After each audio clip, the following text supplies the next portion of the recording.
दोस्तों 26 दिसंबर को सफला एकादशी पड़ने जा रही है, जिस वजह से इस दिन 4 बड़े योगों का निर्माण हो रहा है, जो कि हैं सर्वार्थ सिद्धि योग, अमृत सिद्धि योग, सौभाग्य योग और आयुष्मान योग का संयोग बन रहा है। दोस्तों इन 4 योगों की निर्माण की वजह से इस एकादशी पर भगवान विष्णु और माता लक्ष्मी की असीम कृपा बरसने वाली है।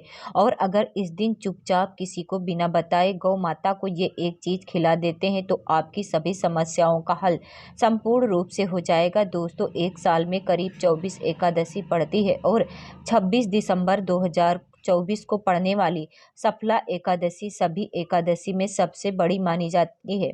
सफला एकादशी के दिन सर्वार्थ सिद्धि योग, आयुष्मान योग और सौभाग्य योग का संयोग बन रहा है।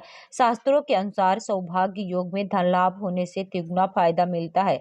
जीवन में अगर आपको सफल होना है तो गौ माता को खिला देना ये एक गुप्त चीज जिससे आपका सोया हुआ भाग्य जग उठेगा। जीवन में आपको सुख, समृद्धि और सफलता की प्राप्ति अवश्य होगी। मान्यता है कि इस दौरान किए गए शुभ कार्यों को जीवन में सुख समृद्धि आती है। ऐसा कहा जाता है कि गौ माता में कई देवी देवताओं का वास होता है। किसी विशेष दिन पर जैसे कि एकादशी या एकादशी के दिन गौ माता को यह एक चीज खिला देते हैं तो व्यक्ति की सभी आर्थिक, मानसिक और घरेलू समस्याओं का निदान हो जाता है। एकादशी के दिन विष्णु भगवान के साथ शनिदेव की पूजा भी करते हैं, क्योंकि इस दिन की गई पूजा का कई गुना का फल मिलता है। इसलिए इस दिन गौ माता से जुड़ा ये अचूक उपाय आपकी हर परेशानी को हल कर देगा, चाहे वो धन को लेकर हो या सेहत या संतान की प्राप्ति को लेकर हो। इसलिए दोस्तों वीडियो को आखिरी तक जरूर देखें। और दोस्तों वीडियो में आगे बढ़ने से पहले आपसे निवेदन है कि वीडियो को लाइक करना मत भूलिएगा और साथ ही हमारे चैनल को सब्सक्राइब जरूर करें। तो इस वीडियो को लाइक करके कमेंट में जय श्री हर विष्णु जय मां लक्ष्मी लिखना न भूले। दोस्तों मान्यता है कि एकादशी के दिन उपवास रखने और पूजा पाठ करने से घर में सुख समृद्धि बनी रहती है। हर माह में आने वाली एकादशी का नाम अलग अलग होता है। ऐसे ही पौष मास के कृष्ण पक्ष की एकादशी तिथि के दिन आने वाली एकादशी को सफला एकादशी के नाम से जाना जाता है। सफला एकादशी का व्रत रखने से हर तरह के पापों से मुक्ति मिल जाती है। सफला एकादशी यह एक ऐसा दिन है जब इस एकादशी को भगवान विष्णु के अलावा भगवान शिव और माता पार्वती की पूजा की जाती है। पंचांग के अनुसार हर साल पौष मास के कृष्ण पक्ष की एकादशी तिथि को रखा जाने वाला सफला एकादशी व्रत की शुरुआत इस साल बुधवार 25 दिसंबर 2024 की रात 10:29 पर होगा, जिसका समापन अगले दिन यानी कि गुरुवार 26 दिसंबर 2024 की देर रात 12:43 पर होगा। ऐसे में उदयातिथि के आधार पर यह व्रत गुरुवार 26 दिसंबर को रखा जाएगा। दोस्तों मान्यता है कि इस बार सफला एकादशी पर आज के दिन यानी कि सर्वार्थ सिद्धि योग, त्रिपुष्कर योग, इंद्र योग, भद्रावास योग का निर्माण भी हो रहा है। इसलिए इस एकादशी पर जो भी पूजन उपाय हम करेंगे कई गुना अधिक पुण्य फल की हमें प्राप्ति होगी। सफला एकादशी बड़ी से बड़ी विपदा से भी छुटकारा दिलाती। ये एकादशी भगवान लक्ष्मी नारायण की कृपा प्राप्त करने के लिए बहुत खास मानी जाती है। तो इस साल सफला एकादशी बहुत खास संयोग लेकर आ रही है। तो इस दिन पूजा, व्रत, दान आदि धार्मिक कार्य करने वालों पर लक्ष्मी नारायण की कृपा बरसेगी। सबसे पहले आप सबको बता दें कि सफला एकादशी का शुभ मुहूर्त कब है। सफला एकादशी के दिन आप सूर्योदय के बाद से ही भगवान विष्णु की पूजा अर्चना कर सकते हैं। सफला एकादशी इस साल 26 दिसंबर 2024 गुरुवार को पड़ रही है, जिस वजह से तंत्र साधना के साथ पितरों का तर्पण और श्राद्ध के लिए काफी शुभ माना जाता है। इस दिन कुछ ज्योतिषीय उपाय कर कुंडली में शनि दोष और पितृदोष से राहत पा सकते हैं। वहीं इस दिन पवित्र नदी में स्नान कर दान करने पर शुभ फलों की प्राप्ति होती। इसके साथ ही सफला एकादशी के दिन स्नान करने के बाद पितरों का ध्यान करके तर्पण और श्राद्ध जरूर करना चाहिए। सफला एकादशी शुभ योग इस दिन भगवान विष्णु और माता लक्ष्मी को प्रसन्न करने के लिए कुछ लोग व्रत रखते हैं और पूजा करते हैं। इस दिन सच्ची श्रद्धा और भक्ति भाव से भगवान विष्णु और माता लक्ष्मी की पूजा करने से सभी मनोकामनाएं पूर्ण होती हैं। आज की वीडियो में हम बताएंगे गौ माता से संबंधित एक उपाय जिससे आपको मिल सकता है अच्छे यानी कभी न समाप्त होने वाला धन प्राप्त करने का वरदान।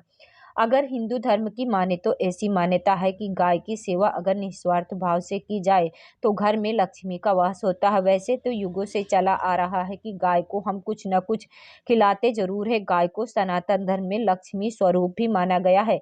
गाय को हम कुछ न कुछ खिलाते जरूर हैं। कहा जाता है कि गाय की सेवा निस्वार्थ भाव से करने से घर परिवार सुखी और संपन्न रहता है। जिस घर में गाय की सेवा निस्वार्थ भाव से होती है उस घर में लक्ष्मी जी की कृपा हमेशा बनी रहती है। और जिस घर में गाय की सेवा नहीं होती अचानक से किसी भी प्रकार की वहां पर विघ्न बाधाएं आती रहती। वैसे तो कुछ लोग शहरों में भी रहते हैं, महानगरों में भी रहते हैं, तो वहां पर संभव ही नहीं है, लेकिन गाय को वहां पर भी रोटी जरूर खिलाई जाती है। आज सफला एकादशी की गाय के दिन गाय की सेवा करने से घर में सुख समृद्धि और शांति का वास रहता है। सफला एकादशी के दिन गाय को रोटी खिलाने से कुंडली में गुरु ग्रह कमजोर हो तो जातक को इस दिन भगवान विष्णु की पूजा करनी चाहिए और बाद में गाय को गुड़, चना या चने की दाल खिलाना चाहिए। ऐसा करने से गुरु ग्रह मजबूत होता है।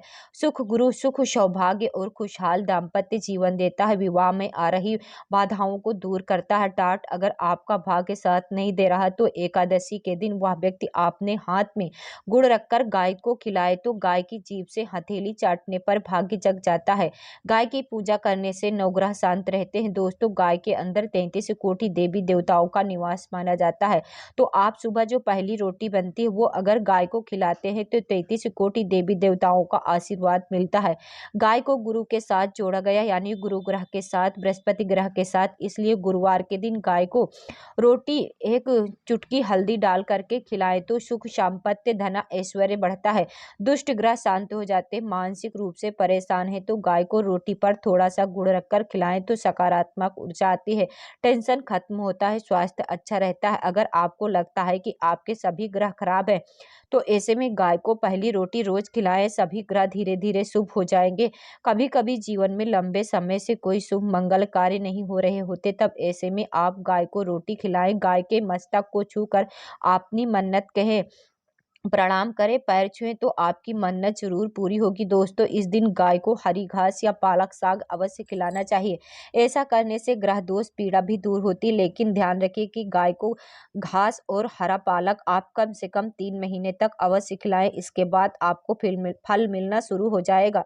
गाय को इन चीजों को खिलाने से जीवन के सभी कष्ट धीरे धीरे दूर होने लगते हैं। दोस्तों, आज हम आपको बताने जा रहे हैं इस बार की एकादशी के बारे में। आपको इस एकादशी पर व्रत रखते समय या एकादशी का व्रत ना भी करते हैं तो बस आपको गौ माता को खिला देना है या एक चीज और उनके सामने कुछ मंत्रों का जाप करना। दोस्तों, निश्चित तौर पर आपका काम बनने लगेगा और भगवान विष्णु, माता लक्ष्मी और अन्य देवी देवताओं का आशीर्वाद देखने को प्राप्त होगा। दोस्तों, जब व्यक्ति किसी प्रकार की समस्याओं के अंदर उलझ जाता है तो उसी किसी प्रकार की कोई राह नहीं दिखाई देती है। व्यक्ति तनावपूर्ण जीवन जीने लगता है। वह सोचता है कि आखिर उसके साथ ऐसा क्या हुआ जिसकी वजह से उसे कई प्रकार के कष्टों का सामना करना पड़ता है। लेकिन दोस्तों, इस बार की सफला एकादशी के दिन बस मात्र आपने ये उपाय कर लिया, उसके बाद आप कहेंगे कि आपके जीवन के अंदर जो धन आया हुआ काम जरूर बनेगा और साथ ही साथ आपके हर प्रकार की मनोकामनाएं पूरी होती हैं। दोस्तों, इस बार के दिन अगर खास बात देखें तो विशेष रूप से आपके जीवन के अंदर धन के मामलों के अंदर आपको कमी दिखाई दे रही है। धन आपके जीवन के अंदर नहीं बन पा रहा या किसी न किसी रूप से आपको धन हानि होती जा रही, तो यह उपाय करने के बाद आपको गौ माता के समक्ष ये उपाय कर लीजिए। आपको किसी प्रकार की समस्या नहीं रहेगी और साथ ही महालक्ष्मी विशेष तौर से आशीर्वाद आपके जीवन के अंदर प्राप्त हो जाएगा। दोस्तों, अब बात करते हैं आप उपाय की। गौ माता के अंदर 33 कोटि देवी देवताओं का निवास होता है। जिस घर के समक्ष रोजाना गौ माता आती है वहां समझ लीजिए आधे से आधा काम ऐसे ही बन जाता है, उससे किसी प्रकार की समस्या नहीं रहती। दोस्तों,